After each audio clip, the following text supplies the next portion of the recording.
decides to keep working this time. We can get your famous nose flare back. There you go.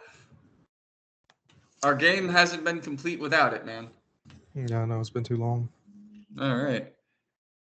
So this is the now resurrected podcast that I was doing before, titled "Not the Brightest Crayon," which I don't want to change that title. That title's fantastic, but I'm redubbing it and reusing it for D&D purposes. So yeah, go ahead and tell everyone your name and what character you play for campaign 1. We will start there. All right. Hello, everyone. My online name is usually either Frosted or Scared. I play the character of Vidar, the Blood Hunter, now Ranger multiclass, with the owl darling that's always getting up into trouble. Oh, you know. And the spreader of the Gospel of Mulch. Yes, the spreader of the Gospel of Mulch, which anytime you want to launch into an advertisement about mulch, feel free, because that's your thing now. And your multicolored microphone. I miss that thing. Being like blinding me in the background. I love it. And your lights up on your wall. So I actually already did this with Tyler, which was great. He kind of like broke the ice on it because I haven't interviewed for a long time. But a question for you that I had that I couldn't ask him. If you could, I mean, we're going to go all the way back, so I hope you're ready. Because you were here at session 0 of campaign 1. When I think the first time we met was when we joined that Witchlight campaign that ended up dying after the first session. Yes. And then you messaged me and was like, "Hey, I'm doing my own thing. You want to join?" Yep. Invited you over. So you have a perspective on this game and on this crew that nobody else has. You were here when I, as a DM, wasn't even aware that the game was going to keep going. And when it was a whole completely different cast. Yes. So,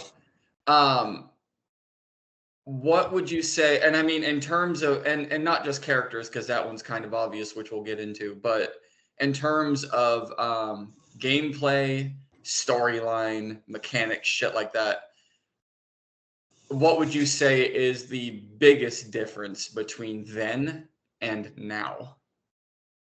I know that's a big question. It was very, very confusing in the beginning. One, because of all the crazy shit that the Turtle Man would do. And then also not knowing all the places, not being familiar with all the places, not being familiar with the people who were in our party. Everybody was just kind of off doing their own thing. Everybody just wanted to do their like little side missions, and we had to do cutaways all the time, and it slowed down stuff a lot and slowed down the storyline. But I think once we all kind of got used to each other, we were like, oh, man, we do better when we fight together. So it's kind of gotten more fun, more coherent. There's a lot more cohesion in not only us playing as players, but also the story. So how say hi. Oh, yes. Hi. We missed you too. Much like Darling, you're gonna be famous. I promise. And yeah, that first one was wild. So, and you're not gonna, and I'm gonna ask you to be 100% honest, right, wrong, or indifferent, good, bad, or otherwise, because I'm my harshest critic. There's nothing that you can say that I haven't already put up in here somewhere.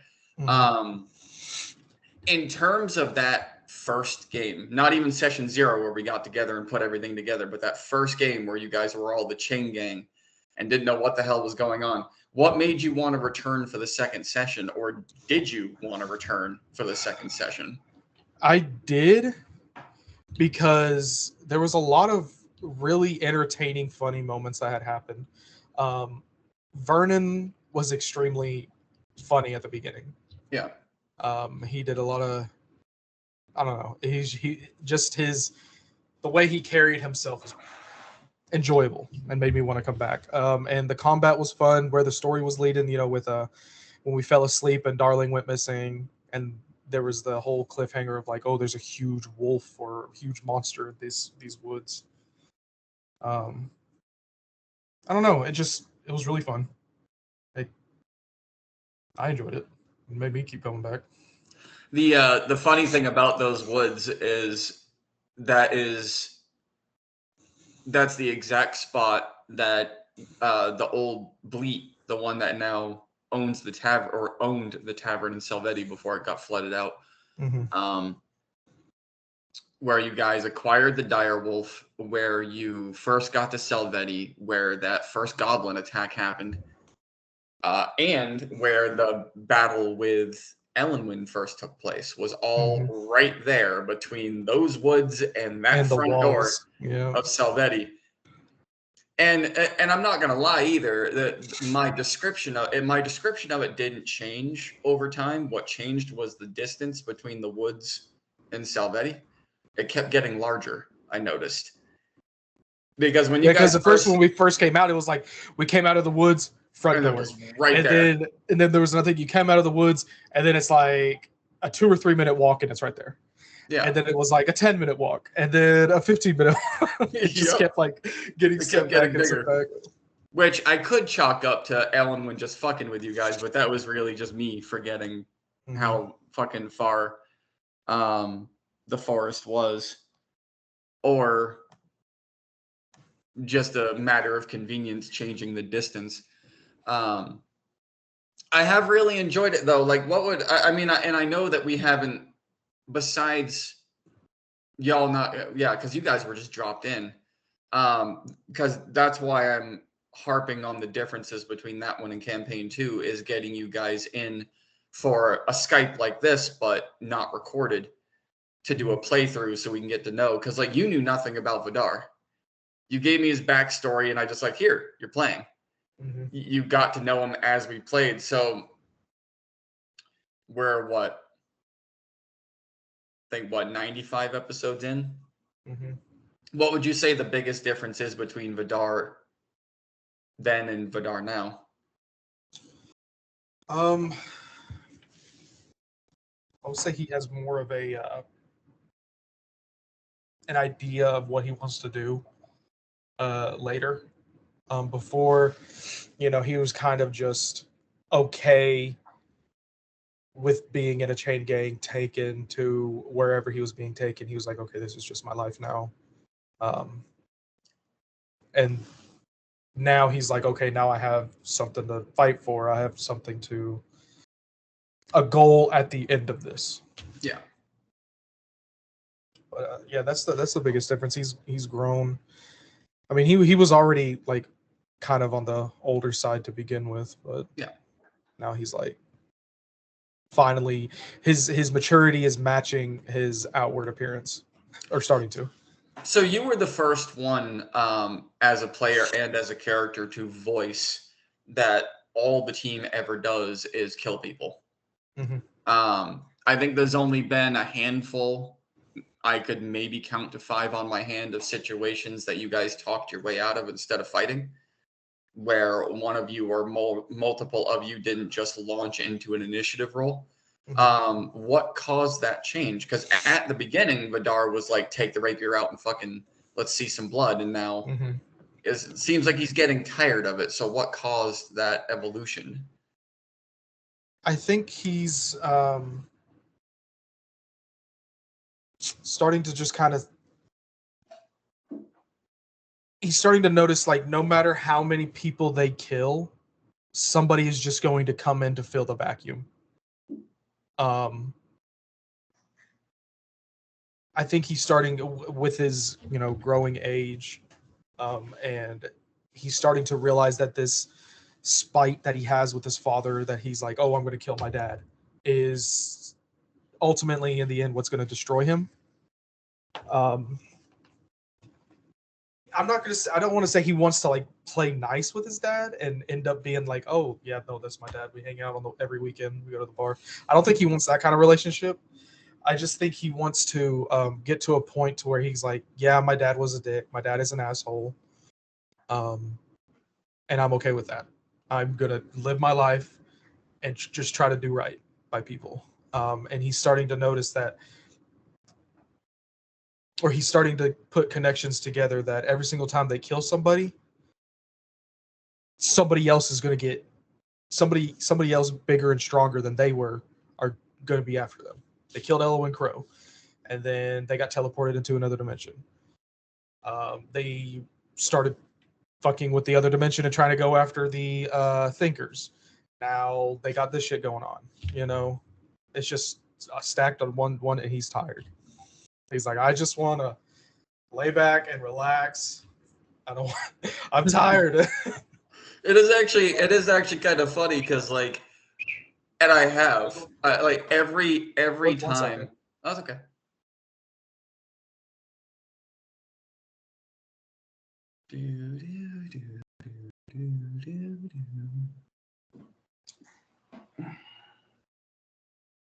This cat recently lost his balls. Let's all shed a tear for him.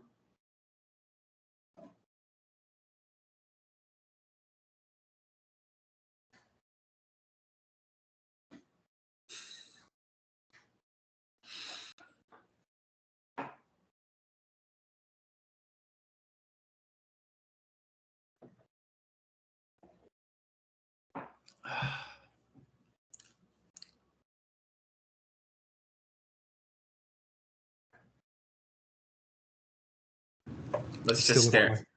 He's stealing all my coins. Let's just stare in silence. Yeah. He's stealing all my quarters. Stealing all your quarters? All my quarters. Got to go, get something out of the gumball machine? What's going on? I don't know. He just likes to collect coins. That's okay. Turns them in for cash. Fair enough. Yeah. Go ahead with what you were saying. Sorry. It's funny though, because like I get that like drama and being serious and all that shit that can weigh heavy. So I like to insert every emotion on the scale into the game. We've had a lot of laughs out of character and in character, mainly out of character, but that's besides the point. But every time I've noticed, like in Coast City, I tried to introduce a festival that immediately launched into something that was like part of the party was going off to fight something, and then the other like investigations and all this shit. And I've tried doing entire shopping episodes that led to something bad. Like I've tried to because I know how monotonous it can get when everything is bad. And some people. I don't know. I'm not trying to speak for anybody else in the group, but some people like to create RP characters, RP heavy characters. Yeah. And when you have some people that are like, okay, I've created my character just for combat, so I'm going to seek combat in every single session, it kind of destroys the RP part of it. Yeah. And you also mess up on some really cool role playing moments with NPCs if your first instinct is to, I don't know, set people on fire or turn into a land shark and force people to do drugs. I mean, yeah. I mean, yeah. We'll save that for another time. And that's, we're not, sorry, Jake. It's not your fault. It's just how you built him.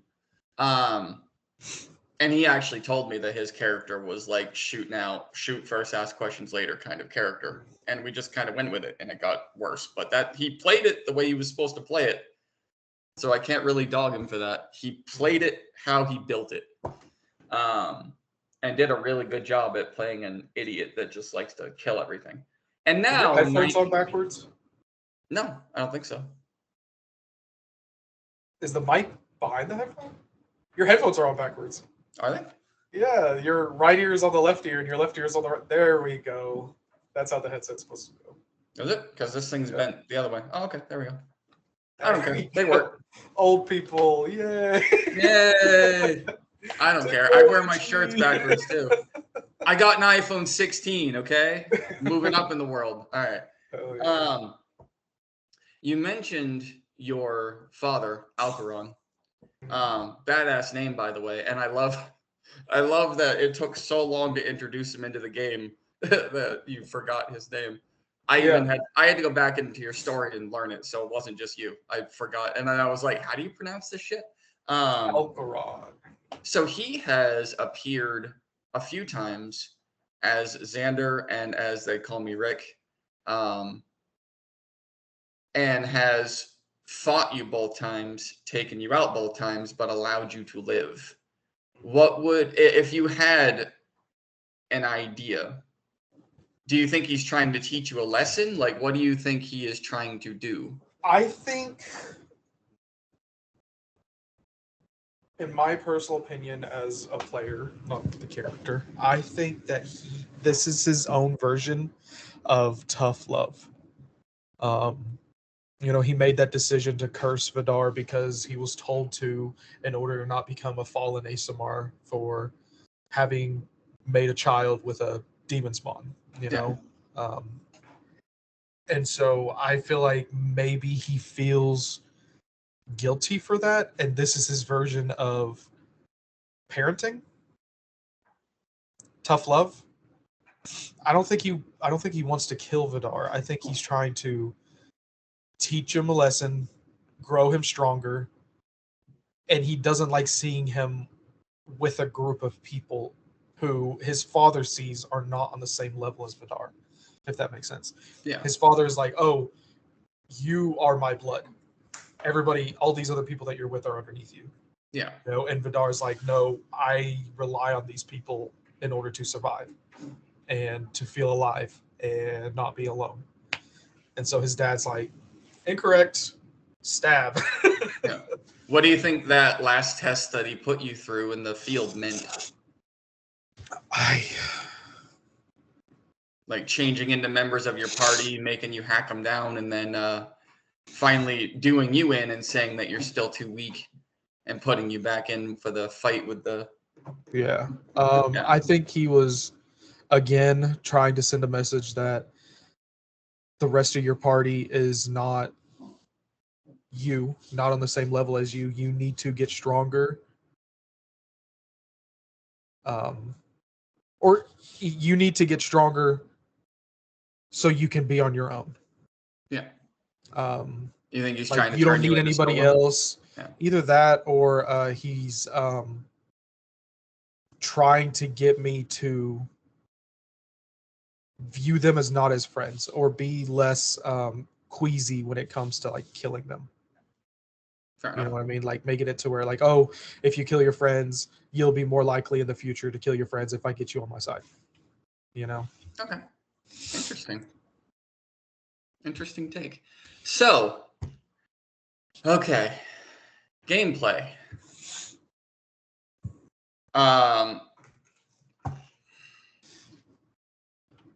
You know what? Fuck it. Yeah, we're all friends here. So far, and you have 95 episodes to choose from. Favorite event that has happened so far and least favorite. So like one that you love and one that you hate. My least favorite would probably be the orphan thing that happened with the orphan children. Yeah, that would be my least favorite. And there's too many to pick for my favorite. If we're going like favorite as a group, I would say the one scene when we were in the desert and all the tornadoes and York kept getting sucked up. I think that was my favorite, like as a group. But then my favorite scene with Vidar was when he went like super detective mode and found out that those children had placed a bomb at their hotel and the other timeline, and he was able to get it out and throw it into the river before it did any real damage. I think that's when I had the most fun solo Vidar. Yeah. In the group. That was the most fun I had. Hell yeah. If there, and I asked this to Tyler too, so I'm curious as to how different your answer is going to be. With all of the events that took place, all of the events that took place that you guys were able to actually like get into and explore, those don't count. all of the events that took place that you learned about, heard about, almost started and didn't, what's one event that you wish you could have been a part of that never happened? Something that you guys learned about but didn't do. My date with the hot elf woman. My date with the hot elf woman. No! But no, seriously. Shoot. I would have liked to find out more about that dude in the jail cell from the very beginning. Yeah. I would have liked to find out more about him, but we just got distracted with all of Brandon's shit. Well, not even just that. Like we've always had between 6 and 8 people playing. Always. It's never been less than that. Unless like some couldn't make it and then we just went on. But we've always had a big team. Mm-hmm. And I was throwing the hooks out for 1, maybe 2 at a time. Yeah. But then the intended player would take the hook and no one else would. So like everyone was going their own direction, as you stated. Even with the new crew, like when you guys got to Cooper Tandem, I introduced a hook for Garrison, which led him and Vernon to Gaudium. Mm-hmm. And then Malador was hell-bent on going to Coast City. Mm-hmm. So that split the party up. Yeah. I think at one point I was running 3 sessions a week. Yeah. Because the party was split 3 ways. Mm-hmm. That was fun. I'm not gonna lie. It burnt me out, but it was fun. So yeah, that's a lot of the reason why there were many events that were introduced that never really saw the light of day because everyone was trying to go their own direction. Yeah. Which is completely different from now because you set a plot hook for Cammy, kind of. She was like, well, Cammy set the plot hook. She was like, I just want to go home. And we all had other things that we wanted to do, but we were like, let's take Cammy home. Right. That was my favorite thing is you met her inside the house, which was weird, but you immediately took her in. Some distrusting, some not, but immediately took her into the party and helped her. Went through Tartarus, found Malador's mother, got her out, fought the weird fucking astral hands, let her go back and do her business, and then agreed to take Cammy home, made it to Salvetti, saw that it was destroyed and flooded, said, fuck it, and just continued bringing her home. It was my favorite fucking thing ever. Yeah. Ever. Because I'm like... We were just like, we're already on a quest. Yeah. Tough like luck. You explored what was left of the palace to see if there was anything left behind. York went to his house. But other than that, it was like, okay, jump ship and let's go. Yeah. Dude, that was so much fun. I love the chaos of the group, and I'm not gonna lie, because like there's a lot of campaign 1 that wasn't even built yet. And the chaos of the group and never knowing where you guys were going to go made it so I had to flesh here, build here, and then just completely ignore and do this later. Because I knew that you guys were never gonna stay on one track, so it was easy as shit to build it. 2's gonna be fun. So I'm excited about 2. Huh? I'm excited about 2. Hell yeah. Yeah, it's gonna be nice. We're gonna go slow into it. Vidar's relationship with Latha. How do you see that working out? I see it. He cares about her because 1, she saved his life, and 2, she taught him how to be a blood hunter. You know, she's a blood hunter herself. Yeah. And so, you know, he cares about her. He feels strongly for her, but I don't think he ever envisioned her as a romantic partner. Okay. He kind of just went with it because he felt like he owed her. But now he's kind of at a point like, you know, something happened to me that was out of my control. I could have died. it doesn't matter if you slept with Troc or not. The way that you treated me when I got back is not what I'm gonna take. You know, we can still be friends. Like I wish the best for you, but Yeah, don't hold on to me. fair enough. And Don't. the fact that y'all were very, like, I think married in the alternate timeline, which was weird as Yeah, that threw him for a whirl. He was like, huh? My favorite part about that alternate timeline is how, like, you guys discovered that there were actually other versions of you there, yet everyone around you kept confusing you with you. Mhm. Like, even Latha. Yeah. That was the funnest part, and yet no one tried to figure out why, which was great because now I just have that kind of hidden in the background. If you had to make an educated guess, who do you think is the bBEG? I'm curious.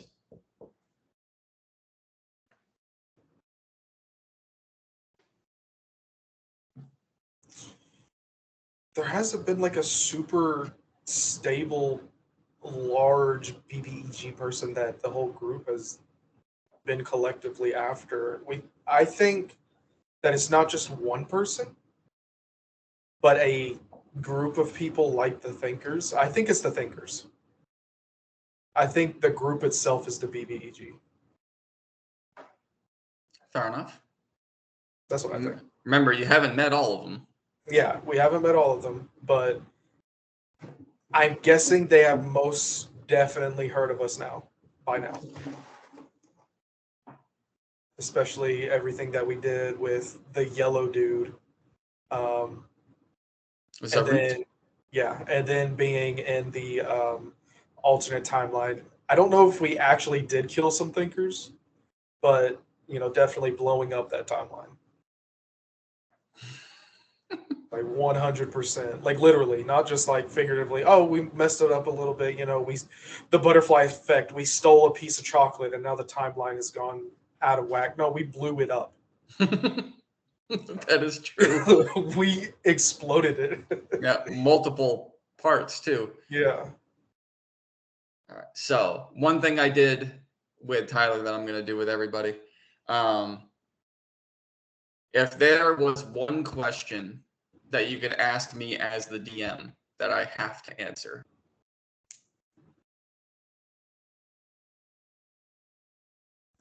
One question that I have for you that you have to answer.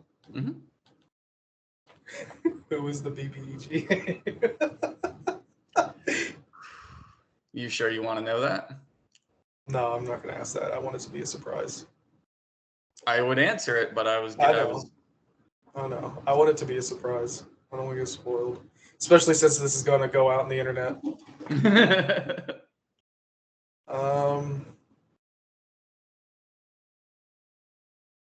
What was your...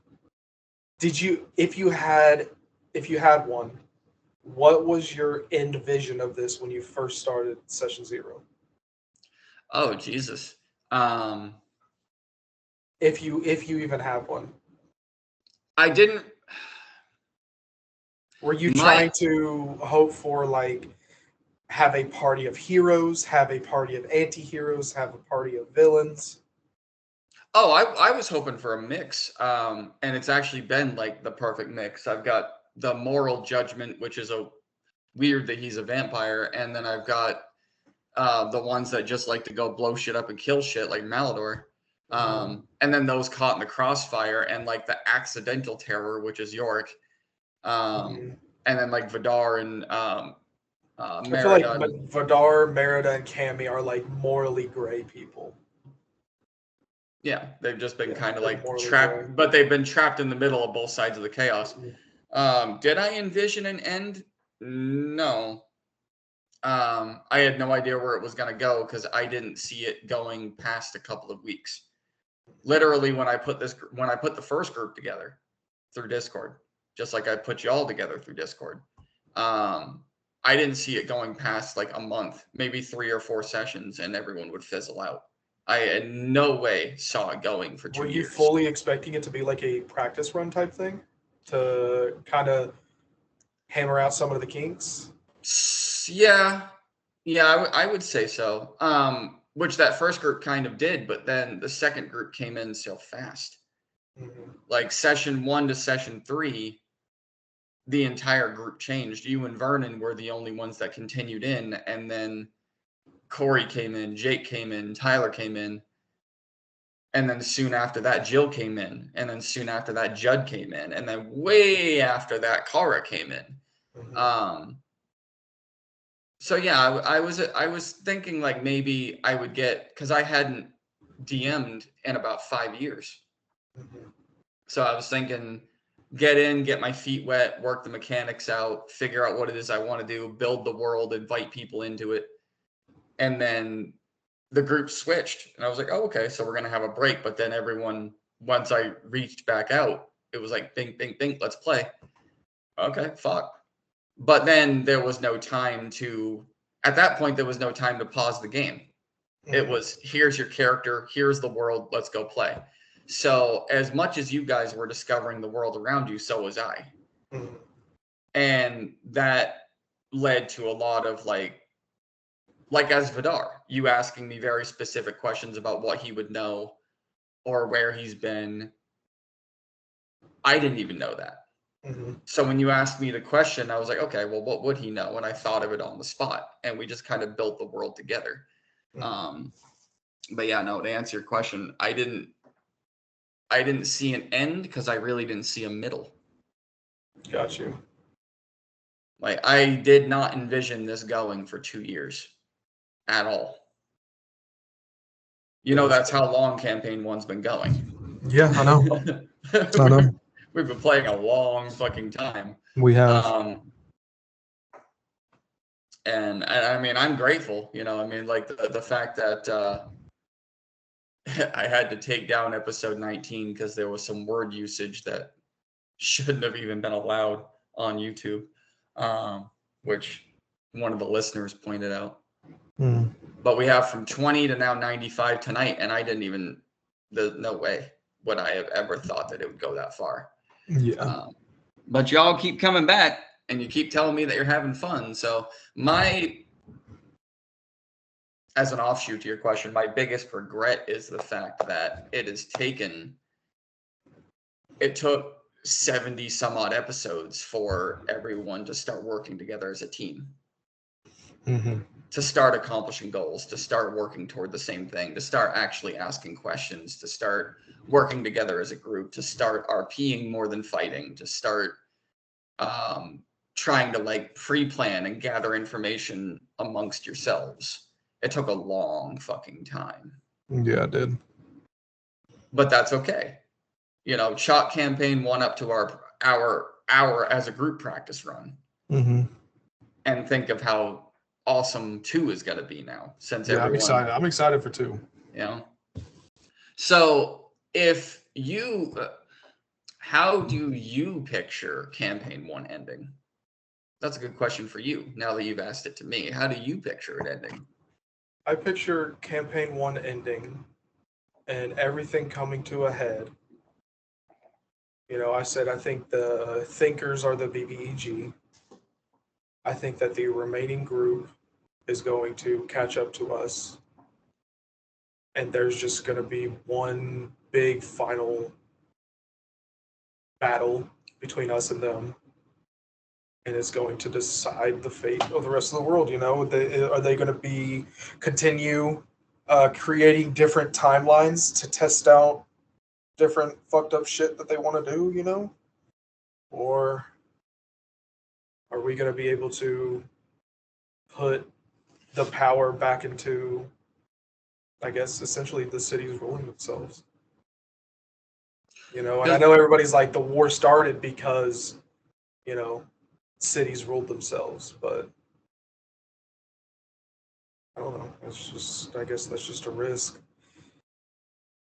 It's better than, you know, yes, they're being protected by the thinkers, but are they actually being protected, or is everybody just imprisoned? So when I had asked you, tell me what he'd be doing for the next 20 years, because that's where campaign 2 is going to start, is 20 years after the end of campaign 1. You had said that he would more than likely hunt down and kill his father. Has that changed? Yeah, it's definitely changed now. With what I was saying earlier, that he sees, if he continues down this path of trying to hunt his dad, he's just going to hurt himself even more. Because what happens if he does succeed? I mean, I know what happens when he doesn't succeed. He's going to die. But what happens if he does succeed? He has nothing. This is his only point so far has been, I'm going to find my dad and I'm going to kill him. So now I think he plans on, once he gets everything kind of sorted and figured out and gets better with himself and centers up his heart, gets right mentally, he plans on going back to his hometown and running some kind of orphanage for the lesser children. Trying to build back up some good karma from what happened in Salvetti.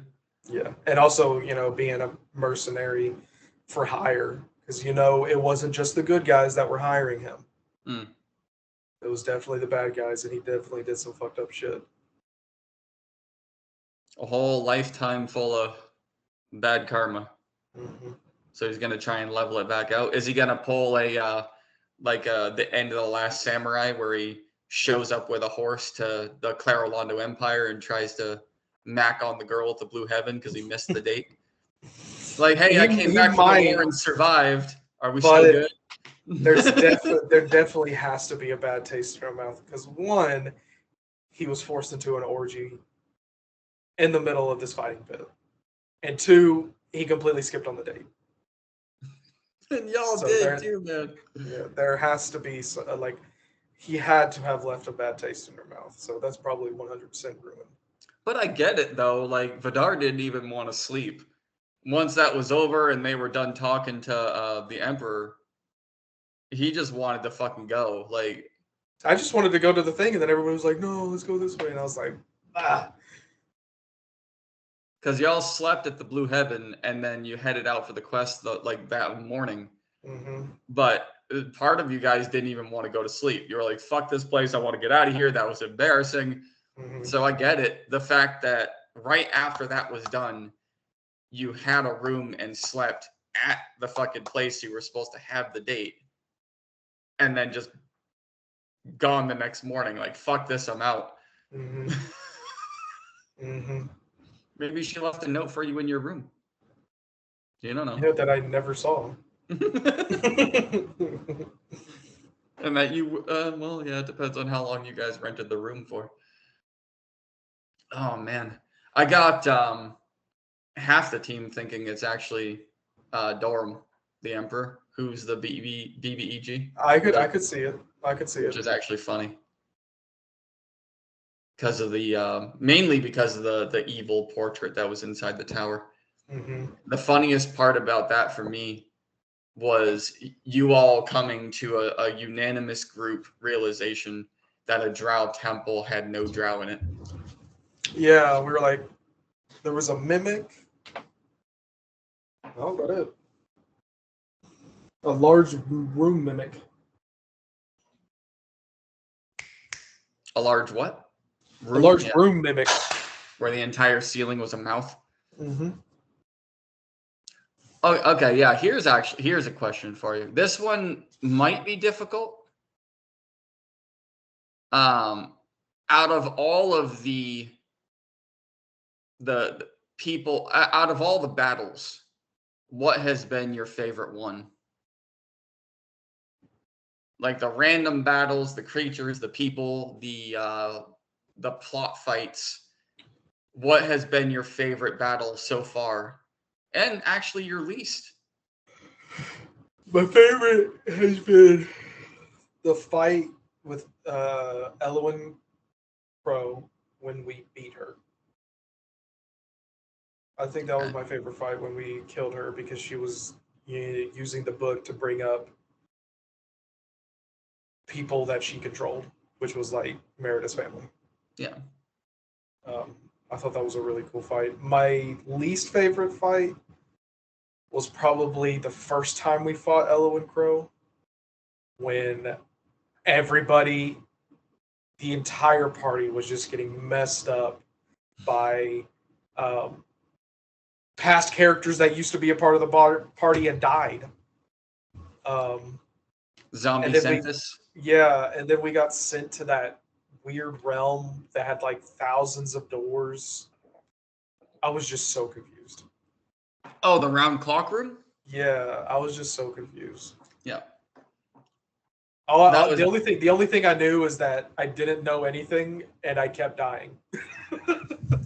that round clock room, that was actually a really fun puzzle. Yeah.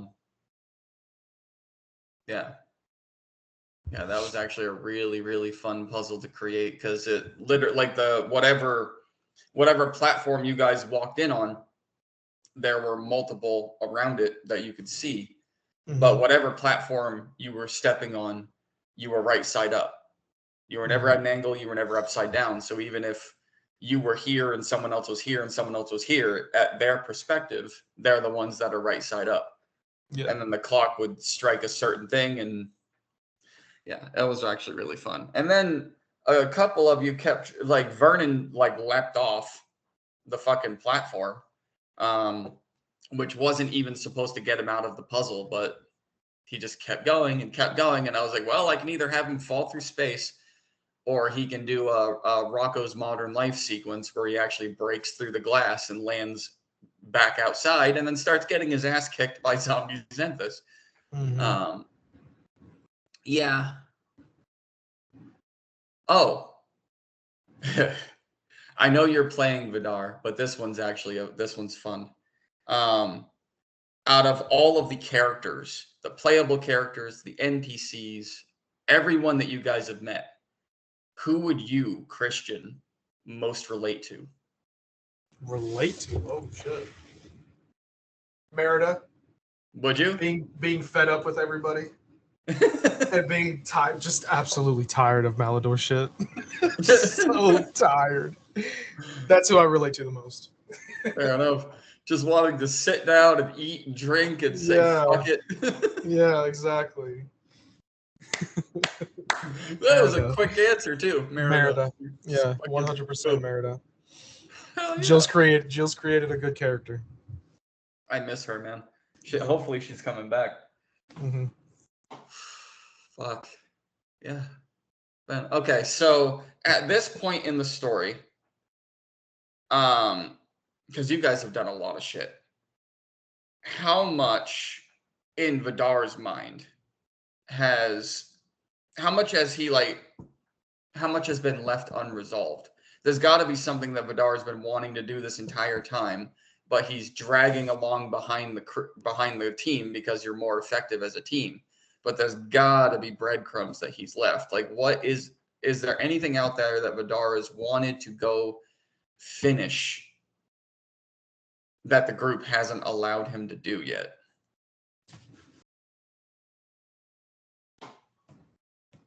I mean, for the longest time, it was go after his dad and try to find his dad. But he never knew where to start because he didn't know anything. Yeah. I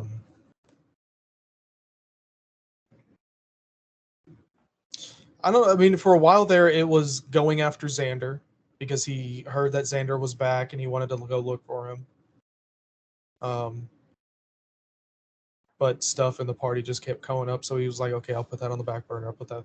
It just so happened that at one point in time, Xander was the party's focus, and then it shifted off again. Yeah. When we were back in our original timeline, but Merida and myself kept getting visions of Xander killing our copies and then pointing at us and being like, I'm coming, you know? so that was when, even with that going on, the party's focus was still on something else, and so I just kept being like, okay, we'll put it off of Xander, we'll put it off of Xander, and then we ran into him on the mountaintop, and it just so happened to be my dad. But I think that's like the only thing right now. He's just kind of, I don't really have an urge to kill my father anymore. I don't like him. I don't want to be his friend, and we're just gonna keep rocking with this party. How big of a reveal was that for you? Did you suspect that Xander may have been him? Nope, not at all. I just thought Xander got extremely powerful, but it all makes sense now. Yeah, that one was a silent killer for me. I had that one in my back pocket for over a year. Yeah, no, it definitely surprised me, and everything before it made sense when it was revealed. And I don't know how I didn't see it. I was just like, okay, so he survived, and the saying, "What doesn't kill you makes you stronger," kind of cringe, but yeah, I was like, so he's not dead. He's just incredibly strong now. So something must have happened, and I need to figure out how he survived and who helped him. But yeah. You think it's like that? Does it feel to Vidar like rereading an old book that he knows the Brotherhood is back? Mm-hmm. Just like mopping over the same shit. Mm-hmm. Just like, God dang it! Same shit, different day. I thought we were done. What does he make of what Ro and Ver had to say about them leaving Relictus because it abandoned the business model and went more savage? Yeah, I mean, we essentially Relictus. I'm thinking Coast City. Never mind. They left Relictus. Yeah. No duh. The way that Relictus was being ran promotes savagery. And there's only so much civility that you can have in a savagely run city before it devolves into complete chaos. Is there any member of his party that he will not necessarily continue venturing with, but continue to know? I think the one person would probably be Yorick, because they know they worked together in the past. Yeah. And Yorick likes to go out on expeditions to look for old ancient things, and Vidar is an old ancient thing, so he also likes old ancient things. Fair enough, right? So, you relate to what you are, right? Yeah. Right. Hell yeah. I do apologize if this seems all over the place. No, you're good. I never actually planned these anyway. I used to just bring on random people, hit record the moment they came on, and we would just talk about everything. So the fact that I'm asking questions is like, okay, little out of my element. I look forward to it every week, man. I try to get doubles in as much as I can, even though most of you have crazy schedules. Mm-hmm. I just the only thing is I never know when I'm going to get off during the week, off of work. It's always we get our jobs for the day and we work till it's done. Yeah. If we get off early, we get off early. If we work till 10 o'clock, we work till 10 o'clock. I'm just glad that like 95% of the time the entire crew can be here for a Saturday. Like that is huge. Mm-hmm. The other 5, we lose a couple people. But other than that, it's fucking fantastic. Yeah. Hell yeah. Absolutely. So, final question. I already know the answer, but final question. And you can't choose Vidar because he's your character. So, character you love and character you hate. And it can be anybody, player or NPC. Favorite and least favorite. I already know who the least favorite is. I already know who is Malador. Okay. I don't think Malador. Okay, so I like the character, and I think he's really good. It's just I don't think Malador could redeem himself in my eyes right after when he found the deck of cards. Yeah.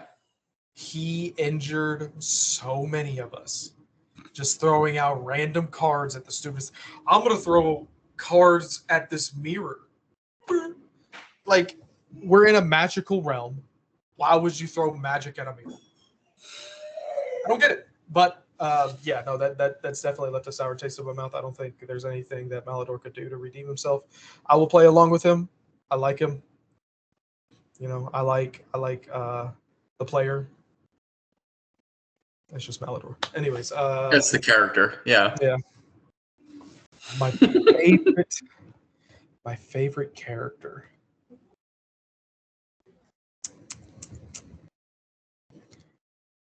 I don't know. I really liked how you portrayed Xander. I really liked his smugness and his like, whatever. I'm just gonna kill you type thing. I don't know. I like how he would play. How he was played, especially when we did that blast to the past where it was me and Yorick, or me and Xander meeting Yorick and Trock for the first time. Yeah. That was really fun, and trying to show that relationship between Xander and Vidar, where it was very toxic, very abusive. But it was that Stockholm syndrome that Vidar had. Like, this guy took me in, he's feeding me, he's giving me a purpose. And it just kind of, he's going to follow Xander everywhere, even though Xander treats him like shit. And so I really liked how we kind of set that image of the relationship between Xander and Vidar. So with Vidar's, I'm sick of killing. Is he going to join in on the group's desire to end a few of the people that you've saved once they complete the mission? He does not want to. He is going to make it up until the last moment. He is going to make it known that he does not think they should kill these people. If they do decide to end up killing people, he is not going to take part in it. I think the only time now that he is ever going to take another person's life is if they're trying to take his or his friends' lives. I think that is the only time he's ever going to take another life. Fair enough. Yeah. All right. Yeah, I mean, they're kind of hell bent. I'm not gonna reveal any of that here, but it's gonna be fun. Mm-hmm.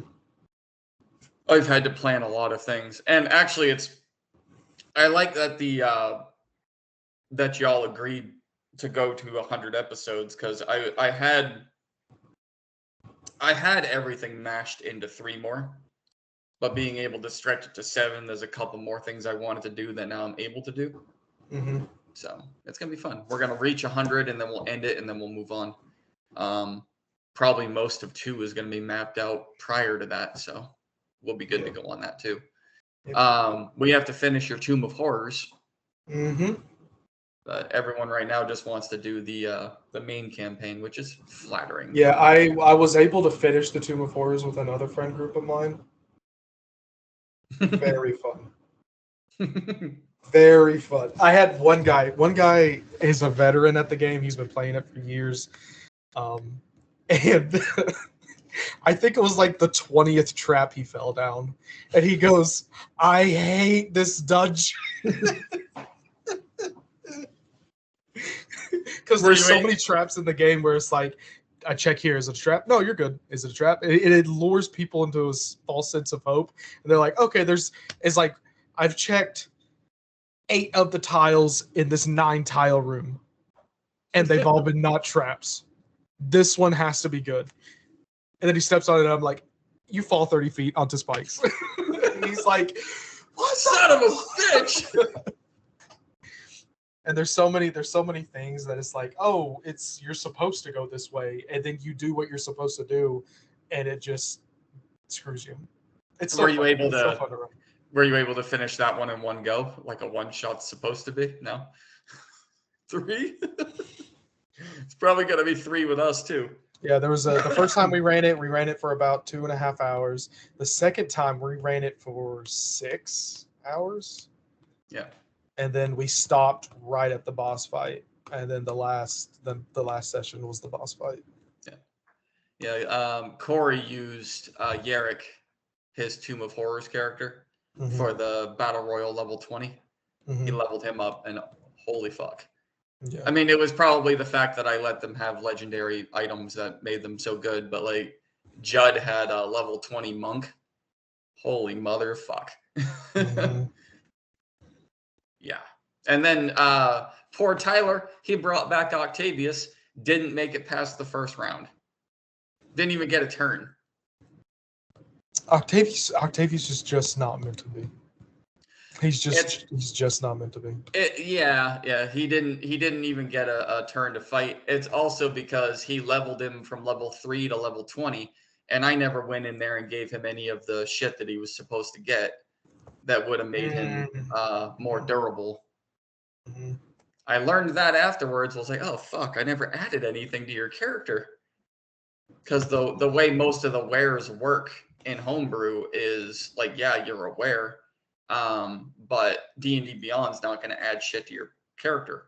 I have to go in and do that because they're homebrew right from the beginning. I also, everyone already chose their shit, and I already went into the homebrew and added like 200 more races. Just because I have an obsession with that. So now it's going to take even longer to load races on the page because we're up to like 600 choices now. And all the new Beyond rules. The 2024 rules are fucking crazy. They're sick. I love it so much. I like it. I like it a lot too. How it just adds more stuff. Okay. All right. So that is actually, yeah, we're approaching an hour. So we're gonna end this one here. This is the second for Not the Brightest Crayon.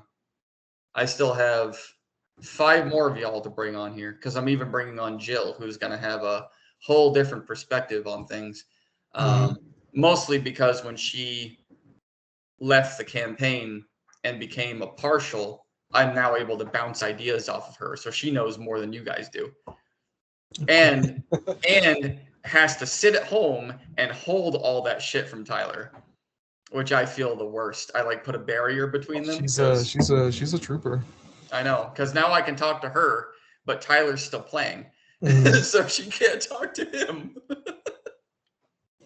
Sorry. She's like, I know something you don't. That part. You up for another one? Another what? This. Like right now? Mm-hmm. Another interview? Mm-hmm. For what? Oh, campaign 2? Oh, sure. Okay. I didn't know how to ask because I knew as soon as I ended it, you were gonna skip out. You and Judd are actually the quickest ones to leave, like all the fucking time. The moment we conclude, you're done. When I say bye, I mean it. Yeah, but you can't do that now because we have the mental breakdown afterwards. So when we say bye after the live session, you gotta stick around for like another couple minutes because people are actually liking those, believe it or not. And now I understand what all of those other guys are talking about, the critical role and the high rollers and the dimension 20, that people will watch the aftermath before they watch the episode and get pissed off that you talked about the episode when the title of the fucking episode is clearly Aftermath. Yep. Love y'all. Not the sharpest crown. Right? Love y'all. All right. Hope y'all enjoyed this interview. Peace out. Catch the live every Saturday, 9:30 p.m. Eastern Standard Time. That part. Peace.